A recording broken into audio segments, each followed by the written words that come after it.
আজকের এই ভিডিওতে দেখাবো যে কিভাবে চেক করবেন আপনাদের ফেসবুক প্রোফাইলে বা ফেসবুক পেজে মনিটাইজেশন সেটা পেয়েছেন কিনা। আপনাদের মধ্যে অনেকেই জানেন না যে কিভাবে চেক করতে হয়। তো চলুন আজকের এই ভিডিওতে আমি আপনাদেরকে দেখিয়ে দিতেছি। তো প্রথমেই আপনাদের ফেসবুক অ্যাপ্লিকেশনটি ওপেন করবেন, তারপরে উপরের দিকে প্রোফাইল আইকন বা লোগো আইকন দেখতে পারবেন, জাস্ট এখানে ক্লিক করবেন। এইখানে ক্লিক করার পর ভিউয়ার্স এইখানে দেখতে পারবেন আপনি যদি পেজ থেকে চেক করতে চান তাহলে পেজে ক্লিক করবেন, আর যদি প্রোফাইল থেকে চেক করতে চান তাহলে প্রোফাইলে ক্লিক করবেন। তো আমি আপনাদেরকে প্রোফাইল থেকেই দেখিয়ে দিতেছি, জাস্ট প্রোফাইলে ক্লিক করলাম। তারপর একটু নিচের দিকে দেখবেন ড্যাশবোর্ড নামে একটা সেটিং দেখতে পারবেন, জাস্ট এইখানে ক্লিক করতে হবে।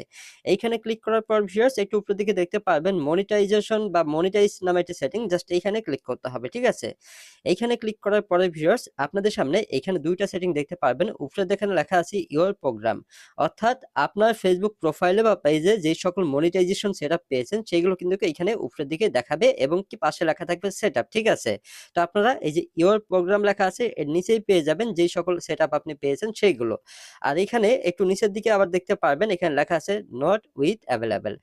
এখানে আর নিচে দেখেন বেশ কিছু সেটআপ লেখা আছে, এইগুলো আপনারা যারা এখনো পান নাই সেই সকল মনিটাইজেশন সেটআপ কিন্তু এখানে নিচের দিকে লেখা থাকবে, যেখানে লেখা আছে নট উইথ অ্যাভেলেবল এবং কি নিচে যে সেটআপ গুলো আছে এইগুলো আপনি এখনো পান নাই, যার কারণে কিন্তু নট অ্যাভেলেবল লেখা দেখাইতেছে।